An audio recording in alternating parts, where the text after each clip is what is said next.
Hi, I'm Mike Steven, and this is Gear Up. With winter in the Kootenays, people start to look up to the mountains. And when you look up to the mountains, you probably want to ski in them. At least I do. So we're going to go over some stuff that maybe will demystify skis and help you potentially, if you're in the market for a new pair of skis, help you select the best possible ski for you. Because all skiers are different, therefore you should probably have a different ski than your friend if your skiing style is slightly different. So we're going to try to group this up and make it simple for you. First off, we're just going to start out with junior skis. I'm just going to touch on them slightly because A, they're nice and small and I can hold it in my hand to explain some things, but also to show you a few neat things that have happened in the ski industry for juniors. So one of the really interesting things that's happened is instead of you having to remount these skis year after year as your kid's feet grows, you can actually just, that's how hard it is to adjust the bindings on these. Clips into place, locks into place, so that as your child's foot grows, they can still use the same pair of skis.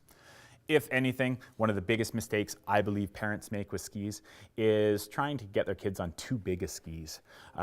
If anything, man, size them on a small ski, because a little bit small ski isn't going to hurt them until they start achieving higher speeds and really start to get sketchy on the ski because of high speeds. So for the first while, to be on a little bit small ski is actually a good thing. So for the most part, I say that kids can get 2 to 3 years out of a pair of skis, and it really isn't hindering the child at all. Boots, unfortunately, because feet are growing and you want to protect those ankles and those growing joints, you should probably replace your boots once a season. So boots is a thing that unfortunately you have to replace once a season. The ski, however, it can be a little bit more of a long-term investment. I'm going to show you some things that have changed in the ski industry. I think showing it this way, well, you'll probably be able to see it a little bit better. If we remember way back kind of in the 90s kind of idea, snowboarding came out with some strength and snowboarding was a lot of fun. The reason why snowboarding was a lot of fun is because they put a lot of shape in their boards. By putting shape in a board, it made it turn really easily. The ski companies have slowly caught on to that. Took them a while, but they've got the hang of it now. And what shape is if you look at the waist of the ski, the tip of the ski, and the tail of the ski, you'll notice an hourglass shape to it. What that hourglass shape does is that hourglass shape allows you to turn the ski. I'm going to show you with one of these bigger skis here on the floor. So we'll pretend that we're out on the mountain and that you're carving. As you roll a ski up onto edge, you kind of see this space down in here, that's that hourglass shape I'm talking about. As you apply your body's weight to it, you can see the ski beginning to flex. That's creating a carving radius.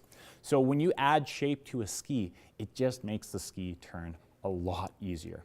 So if you're on the old straight skis, I promise you, this isn't the salesman side of me, I promise you, you will enjoy a shape ski so much more. You'll have more legs at the end of the day. You'll be able to ski longer. You'll be able to ski faster. You'll be able to ski runs that you probably haven't skied in a long time. Whether you be a professional skier or whether you be just a beginner, whether you be a junior skier skiing on a ski this small, that shape has helped every skier ski better, ski longer on the mountain without fatiguing their muscles. So next up to bat, we're going to talk about the different styles of skiing and the different styles of ski.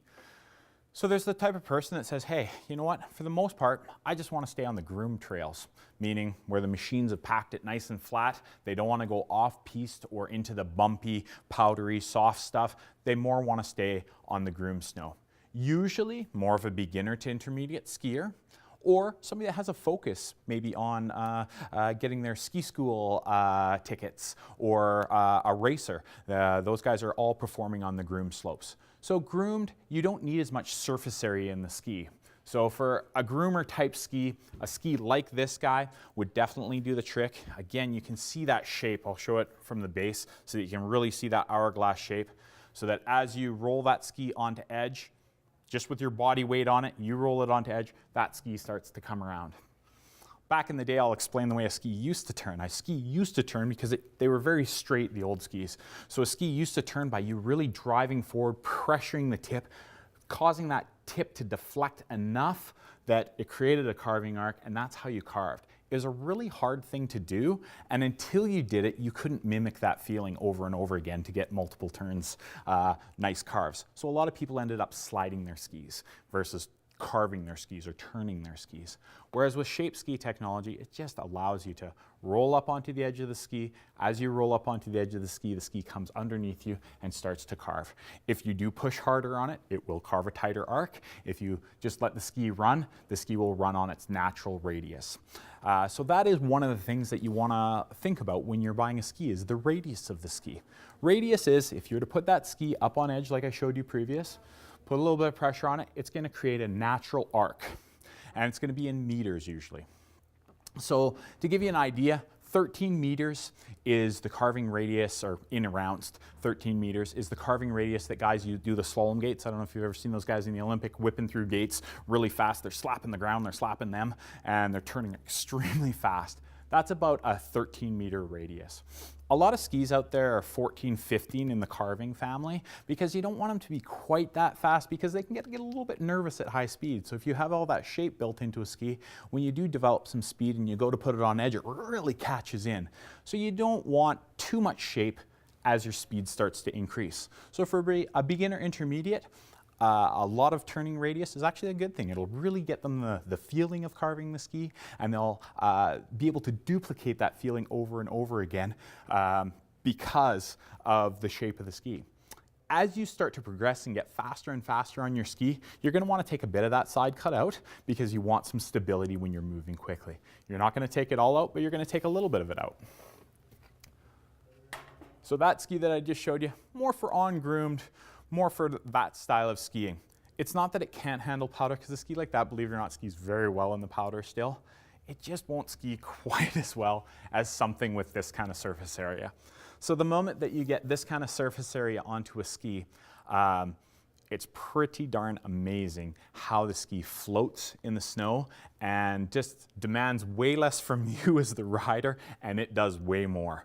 So now we're going to get into explaining the rocker of the ski and 5-point profile. So on the groomed, these things do affect the ski, but not nearly as much as the moment you decide to take the ski off into the trees, into the powder, into the moguls, into all those areas. So what rocker is in the ski is actually bent upwards.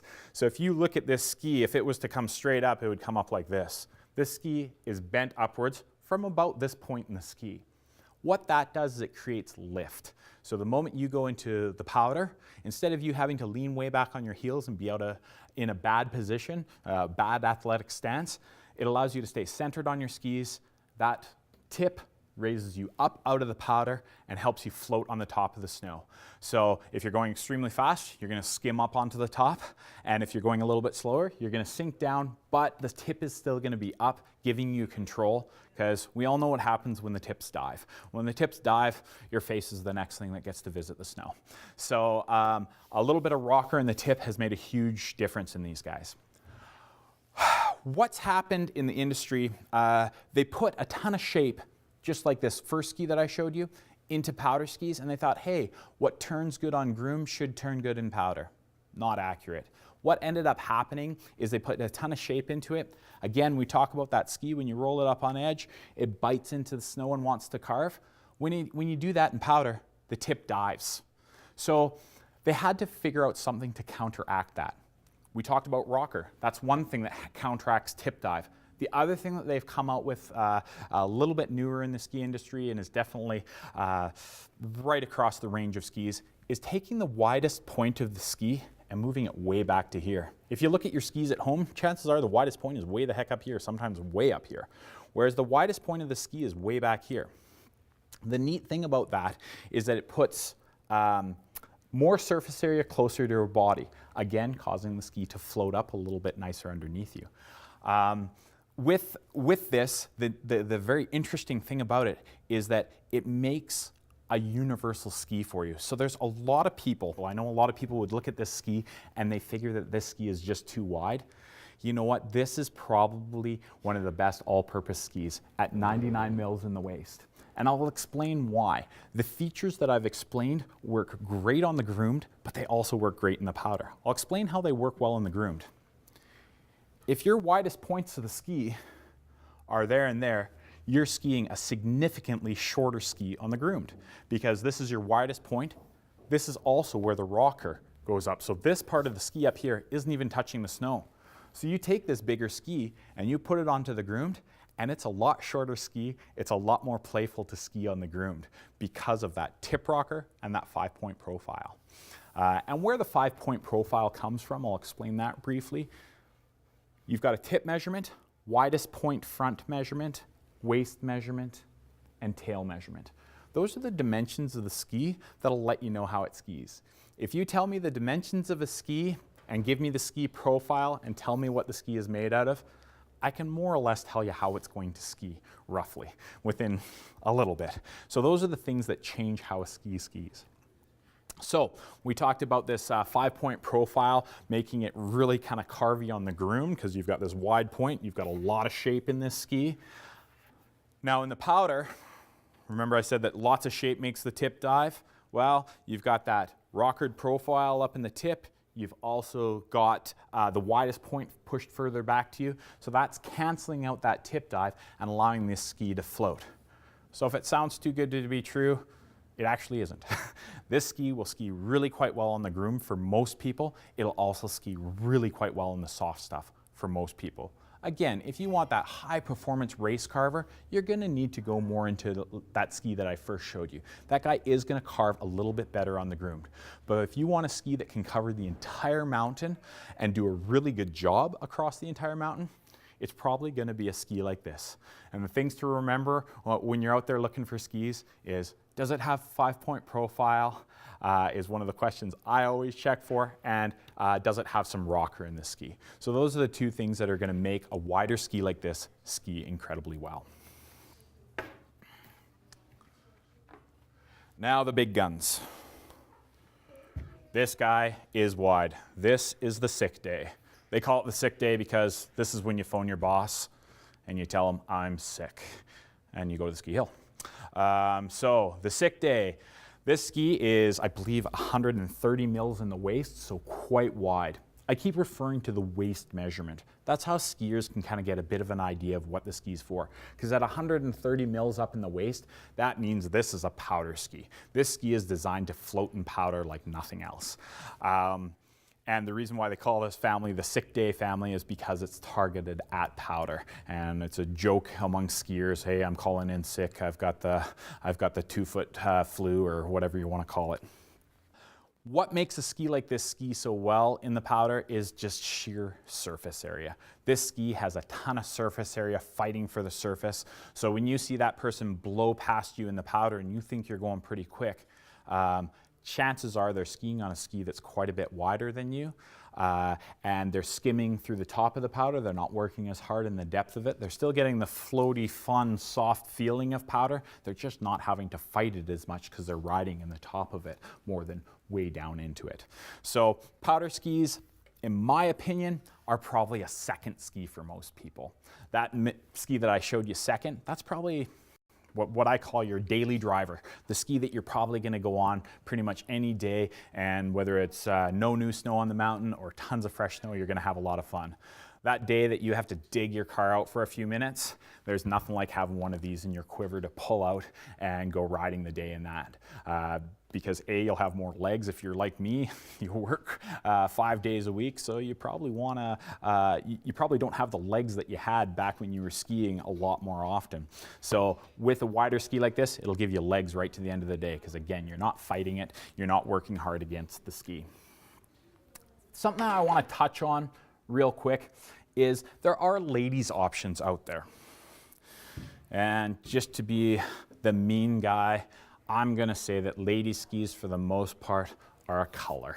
They really are. And if you've got a high-end lady skier out there or a high-end male skier out there, they're both gonna want the same thing out of their ski. They're gonna want a powerful, snappy, poppy ski. If you have a beginner man or a beginner female, they're both gonna want the same thing.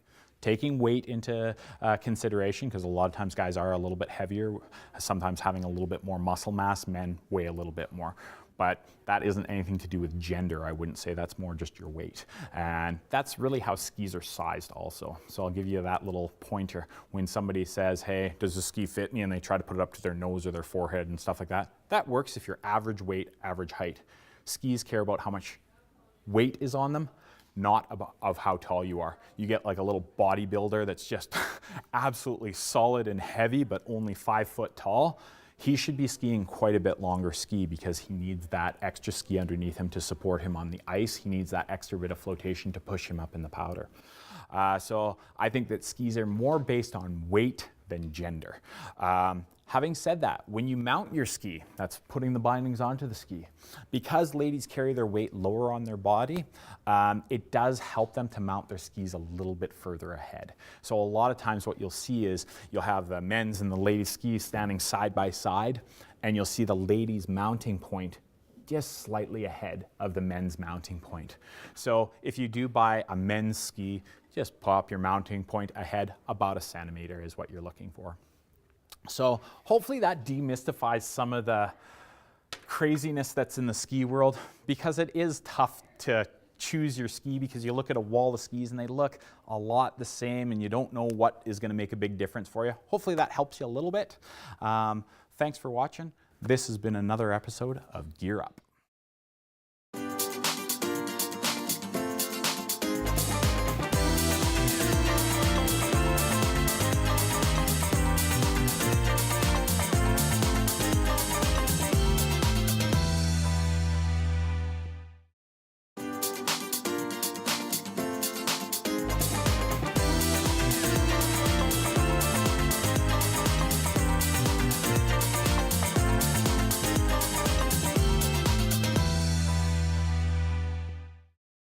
Hi, I'm Mike Steven, and this is Gear Up. Today we're going to talk about snowboards, what to look for in a snowboard, how to find the right snowboard for you. There's all sorts of different tech in snowboards, and there's all sorts of different shapes and profiles. So we'll try to go through a little bit of that to try to demystify it a little bit. First off, we're going to talk about the shapes of snowboards, because that's probably what's changed the most in the last little while. A regular snowboard has camber. That was back in the day, a board that just the camber rose from tip to tail like that. So that the first part to contact the snow would be the tip and the tail. And then as you put pressure down onto the board, you could turn it.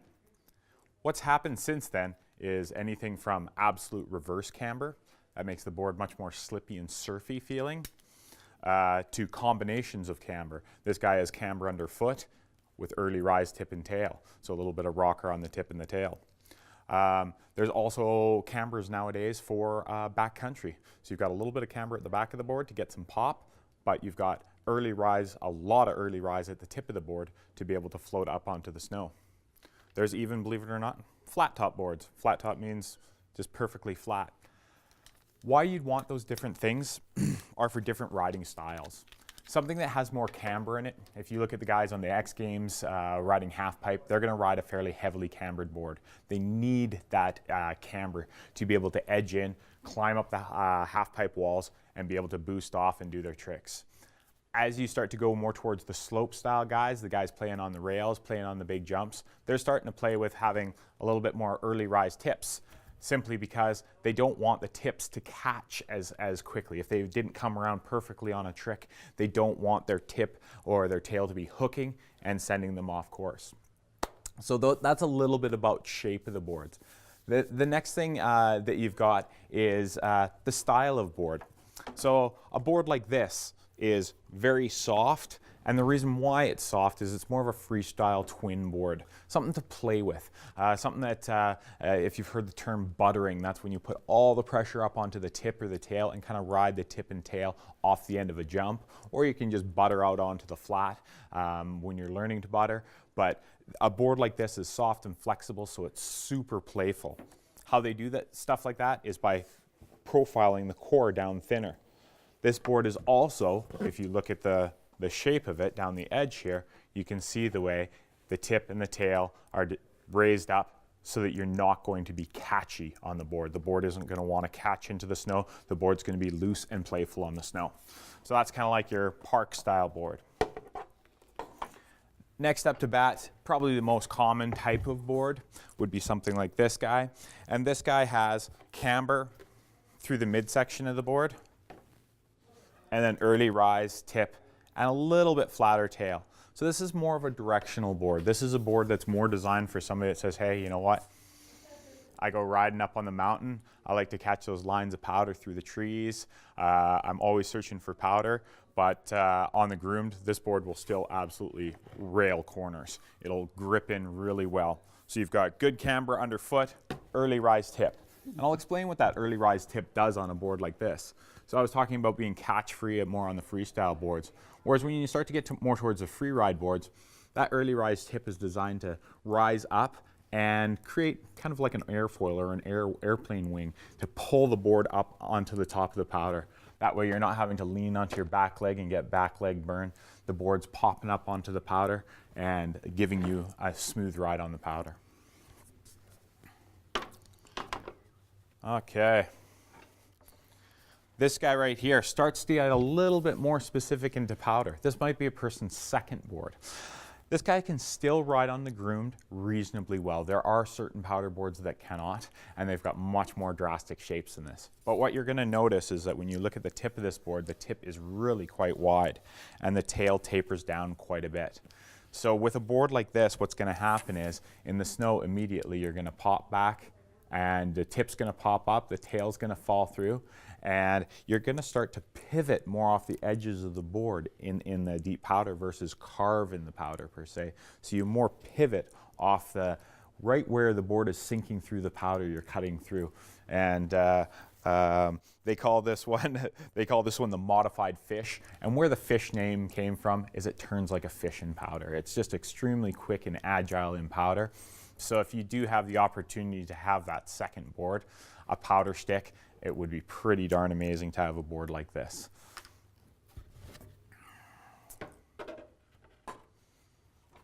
Also in the snowboard world, split boards have come out. When they first came out, they weren't incredibly effective or efficient, but now they are really quite effective.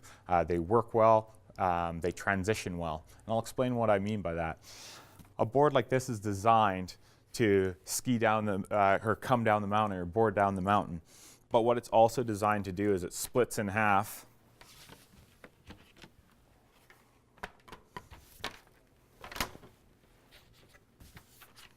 and can turn into a pair of skis. So the whole idea is that you skin up to the top, so you put a material on the bottom, a backcountry skin material. Your bindings have special fixations that go onto this board, and you're actually able to cross country up on these short little skis, and then when you get to the top, you can reapply the board, put it back together, and ride down like a regular snowboard. Like I said, in the beginnings of this, it was a little bit time consuming and quirky, whereas now the systems, they're really, really quite fast. So you're seeing a lot more of this kind of stuff out in the backcountry now. One of the last things I want to hit on is kids boards. Kids boards is something that, that certain companies do well and certain companies do not do well. The reason why I say that is a lot of companies just take a snowboard and just shrink it. Well, if you shrink it, but you don't profile it properly, meaning making it nice and thin in the midsection and in the tips and the tails, you know what kids are like. They weigh virtually nothing. They're super duper light. So if you put them on a thicker board, they're not going to be able to flex the board. If they can't flex the board, they're not going to be able to turn the board. So that when you look at this board, it's a really nice soft flex. The other thing that happens is they've actually rolled the edges up this way and up this way. So by rolling the edges up that way, when Junior's trying to kind of slide like a leaf down the mountain, he's not catching his edge and going to his face or to the back of his head. Just a really gentle, fun, playful board for a kid to learn on.